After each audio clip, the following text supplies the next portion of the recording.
ఒక రెక్క నీళ్ళకు వచ్చారు. ఎందుకు? యోగ్యత అర్హత కలిగిన వారు. కొంతమంది దేవుని యొక్క రెక్కల నీడలు దాగుకోవడానికి అర్హతను పోగొట్టుకుంటారు, యోగ్యతను పోగొట్టుకుంటారు. ఈరోజు దేవుని యొక్క రెక్కల నీడలో దాగుకోవాలని దావీదు మహారాజు గారు జ్ఞాపకం చేస్తున్నాడు. ఈ కీర్తన ఆయన ఎప్పుడు రాశాడంటే అరణ్యములో తిరుగుతున్నప్పుడు, శత్రువులు చేతిలో పడిపోకుండా పరిగెడుతున్న పరిస్థితి, ఎడారుల్లో కొండ ప్రాంతంలో తన్ను తాను కాపాడుకోవడానికి తన్ను తాను దాచుకున్న పరిస్థితి, అలాంటి స్థితిలో దావీదుగా రాస్తున్నారు.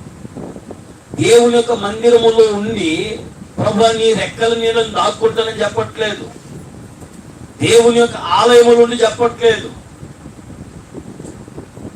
ఎడారులో, అరణ్యములో, అడవుల్లో పరిగెత్తుతూ తన్ను తాను కాపాడుకొనుచు ఈ మాటను పలుకుతున్నాడు. అంటే దావీదు మహారాజుని దేవుడు ఎంతగా కాపాడుతున్నాడో దావీదు మహారాజు గారు గ్రహించి ఆయన ఈ మాటను పలుకుతున్నాడు.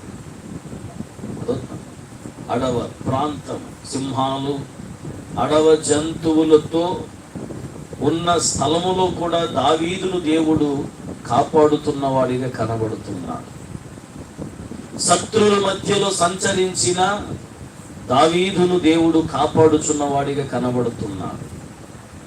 సర్పముల మధ్యలో సంచరించిన దావీదును దేవుడు కాపాడుచున్న విషయాన్ని మనం చూడగలుగుతున్నాం.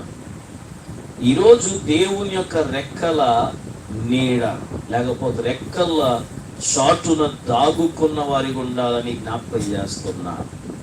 దావీదు మహారాజు గారి గురించి జ్ఞాపకం చేసుకుంటే 2వ సామ్యూయేలు గ్రంథములో సామ్యూయేలు గారి పేరట రాయబడిన 2వ సామ్యూయేలు గ్రంథం. ఎందుకు ఈ మాట నేను పలుకుతున్నానంటే సామ్యూయేలు గ్రంథము మరి సామ్యూయేలు గారి చేత రాయబడలేదు. మరి అనేక మంది చెబుతారు ఎజ్రా గారి చేత రాయబడ్డారు, కొంతమంది అంటారు ఎవరు రాశారో తెలియదు. కాబట్టి ఆయన పేరట రాయబడిన గ్రంథము, ఈ 2వ గ్రంథములో 7వ అధ్యాయము 21వ వచనంలో దావీదు మహారాజు గారు ఏమంటారంటే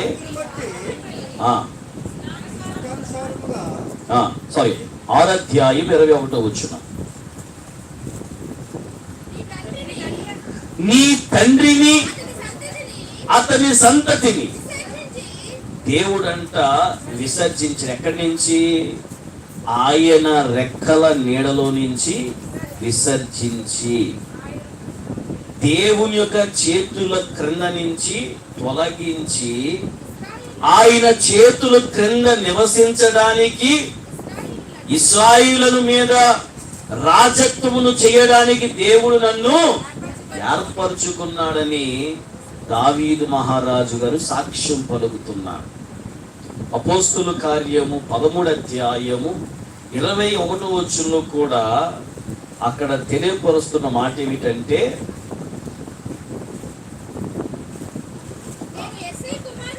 నేను ఎస్ఐ కుమారుడైన దాని మీద చదువు. ఆ తరువాత వారు రాజు కావాలని, అంటే దేవుని యొక్క రెక్కల మీద ఉన్న ప్రజలు, దేవుని యొక్క చేతుల క్రింద ఉన్న ప్రజలు ఏం కోరుకున్నారంటే, ప్రభువా నీ రెక్కల నీళ్ళ నుంచి, నీ చేతుల క్రింద నుంచి మేము కొంచెం దూరమై మమ్మలను ఏలే రాజు, ఆయన చేతుల క్రింద మమ్మలను పరిపాలన చేసే రాజును మాకు కావాలని కోరుకున్నారు. దేవుడు ఆ రీతిగానే వారికంట రాజుని ఇచ్చాడంట. కానీ ఏమంటాడంట, దేవుడంట బెన్యామీను గోత్రికుడు కీసు కుమారుడైన సౌలును వారికి 40 ఏండ్లంట దయచేసేను, తర్వాత అతనిని తొలగించాడని. సార్